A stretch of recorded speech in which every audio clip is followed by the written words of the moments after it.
بسم اللہ الرحمن الرحیم۔ السلام علیکم ورحمۃ اللہ وبرکاتہ۔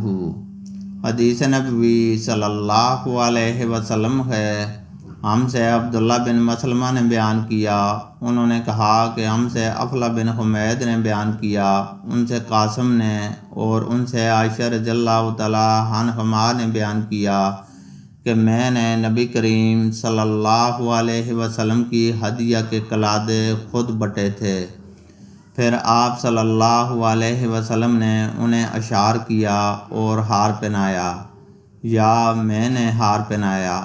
پھر آپ صلی اللہ علیہ وسلم نے بیت اللہ کے لیے انہیں بیچ دیا اور خود مدینہ میں ٹھہر گئے، لیکن کوئی بھی ایسی چیز آپ صلی اللہ علیہ وسلم کے لیے حرام نہیں ہوئی جو آپ صلی اللہ علیہ وسلم کے لیے حلال تھی۔ اللہ تعالیٰ سے دعا ہے کہ وہ ہمیں قرآن اور حدیث کو سننے، سمجھنے اور اس پر عمل کرنے کی توفیق عطا فرمائے، آمین۔